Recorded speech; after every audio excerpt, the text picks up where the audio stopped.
Hi, good afternoon. Here doing sit and talk today, not walk and talk. Last walk and talk I did was on why we should be supporting the tube strike, which is very much the alternative view to what was being peddled by the sort of mainstream media. And that's an interesting thing that there's a growing number of us in the world who actually want to start to make a bit of a change in the world and want to see things done differently. But that alternative perspective or that alternative view doesn't really get a lot of airtime or a lot of thought within the media. The establishment in this country controls very much the media. Obviously wealthy individuals own most newspapers, most TV channels, most other forms of media. And hey, no surprise, they peddle the same message as the politicians and the large corporate businesses and all the other individuals that are out there. So at the end of the day, it's time to start sending that message out there that there are people who want to see a change from the old school world.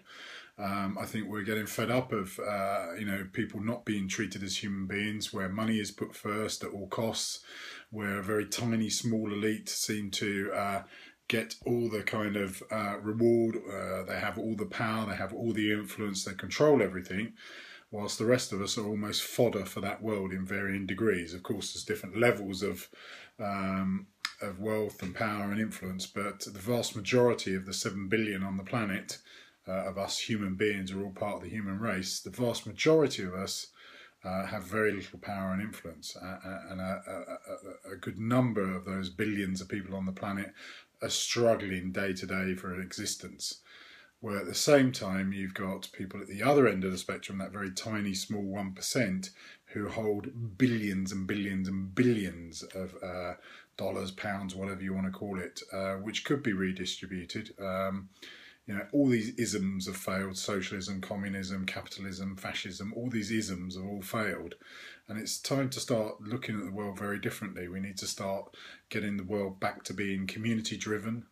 Human beings thrived initially because they worked together, they helped each other, they shared, and they worked together in communities, and that's how human beings thrived where perhaps other animals haven't. And we took that step further and we created communities. Well, the biggest, most powerful religion in the world that a lot of people in this world subscribe to isn't the Muslim religion or the Christian religion or Buddhism or Hinduism. It's actually capitalism.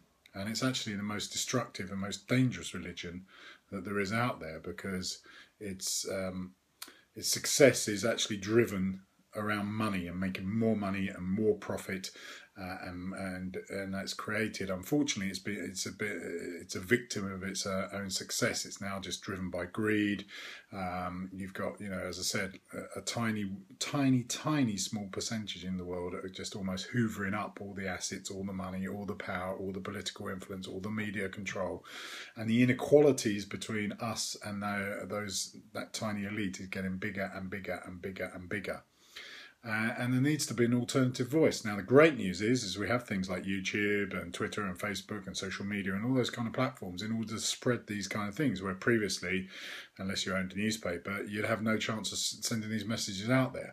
But it's up to all of us to start making that change. It's up to all of us to start to want to do things differently, to think differently, work differently, live differently, be different, challenge that old school world.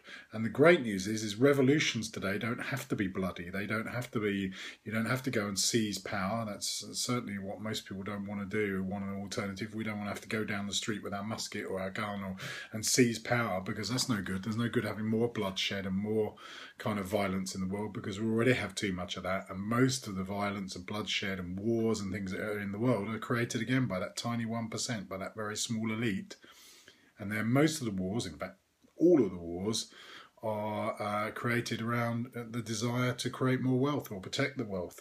So it might be to protect oil resources, it might be to protect gold, it might be to have more power and influence. It's certainly not done out of any altruistic type thing. It's not done out of any goodness. It's done out of making money. Large companies produce arms. Wars are good for that. So We need an alternative view, we need a different voice, and we need to start bypassing that old school world. We need to stop buying their products. You know, large global corporations who avoid paying tax in any shape or form all across the globe.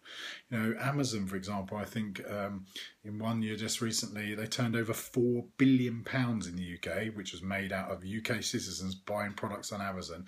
So they make money from us.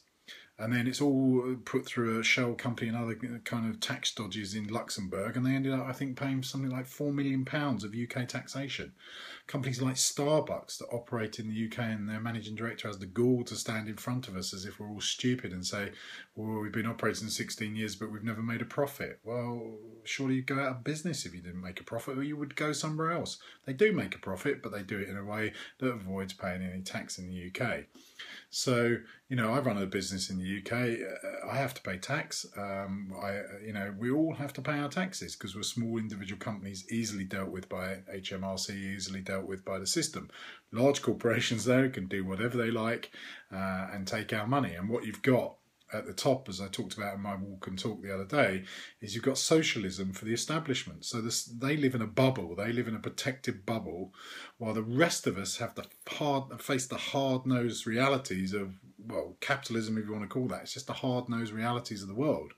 And those hard-nosed realities are getting worse and worse and worse, and more people. Now, comparatively, here in the West, here in the developed world, we're not living on the spread line in the same way as perhaps people are in the developing nations.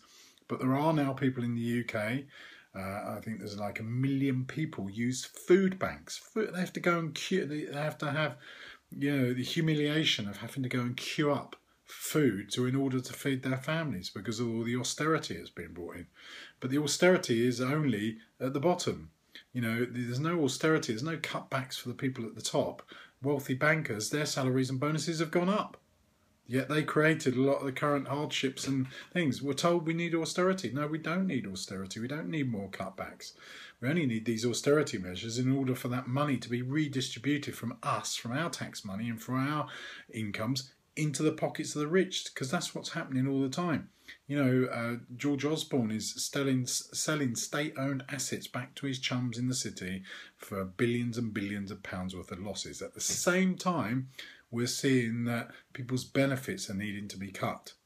Yeah, and we're all peddled this view again by the establishment media that all the people on benefits are scroungers and layabouts and good for nothings and whatever. The reality is only about 1% of benefits are fraudulently claimed. 1%. I think it's something like 1.2 billion. All right, that's not good. We don't want to encourage fraudulent claims of benefits. But compare that to the billions, like 80, 90 billion of uncollected corporation and wealthy individuals tax, where they avoid it all the time. Why do we need to be focusing always on the poor in society or the people who need it most? Because they're vilified by the establishment, they're ridiculed by the media, and therefore the general public turn against them. And that creates yet more distractions where we don't have to be looking at what the establishment are doing. The establishment, as I said, are hoovering up all the wealth and resources and our money and paying it to themselves in this kind of socialist bubble that they live at in the top in this country and across the globe, whilst we're having to face cutbacks and austerity. It's all gone wrong. So there needs to be an alternative. We all need to be part of that change. We all need to start challenging things. We all need to start speaking out. We all need to start bypassing these mainstream companies. Stop using Amazon. Stop using Starbucks. Stop buying their crap and shit, and stop encouraging and continuing this system. Stop voting in general elections and stop encouraging this completely undemocratic society we have. People who think we've got a democracy, they're mad. We don't live in a democracy. Very often elections are decided by the media anyway, by Rupert Murdoch and his cohorts. They decide what goes on, they influence us, they spread out the message, and they decide which way or other that they're going to encourage people to vote. So that influences how the election goes anyway. But it's only a few tiny marginal seats that actually make any difference, because we have this antiquated, first oldie worldy, first past the post bullshit system that very few countries have. If we had proportional representation, i.e. numbers of seats and numbers of votes, we'd have a completely different House of Commons. The Conservatives would not be now a majority government. and that wouldn't exist. And even if, you know, I don't personally like UKIP, I don't actually like party politics at all, so this is not a political statement, but how can it be right that UKIP got something like 4 million votes at the last election and they end up with 1 or 2 seats? Yet the Ulster Unionist Party, they only need 180,000 votes to return an MP. The system is so screwed up, but the reason it isn't going to change is because the people at the top don't want it to change. So we need to start bypassing their system. We need to start using alternative currencies. We need to start sharing and helping each other. We need to barter things. We need to hurt them where it matters. We need to start finding ways of bypassing their system. Stop giving them our money. Stop giving them our support. Stop encouraging them to do what they do, and start to think, work, live and be different. And that's how alternative things happen. We can start creating communities again. It's not impossible. Things like co-working and the sharing economy and the collaborative economy and all those kind of things, and social enterprises and all those things that are happening around the world, they can all start to create communities where people work together, they live together, they help each other out genuinely for no personal gain. That is allowed, you know. You can help people. Random acts of kindness, or even not random acts, you can every day help other people. That's how, as a human race, we can step away from this old school mentality and start having a different way of living. There is already enough wealth, resources, everything we need for the 7 billion of us on the planet. There is already more than enough of that. Yet it's in the hands of a tiny few. That cannot be right. Doesn't matter what your political persuasion is, doesn't matter what your race, what your culture, what your whatever shape, size, colour you are. It cannot be right that a tiny few people have all the wealth and resources while many of the billions of others have to suffer inequalities, have to suffer starvation, have to suffer being made homeless from the elite's wars, have to suffer loss of housing, have to suffer queuing for food or begging in the street, have to suffer to be homeless. That cannot be right. So search inside your heart, look at your human being side of you and start thinking differently and start acting differently. And let's all together start to make a change to this world. Let's all together stand up against these inequalities, and let's all together start to do things differently. Thanks for listening.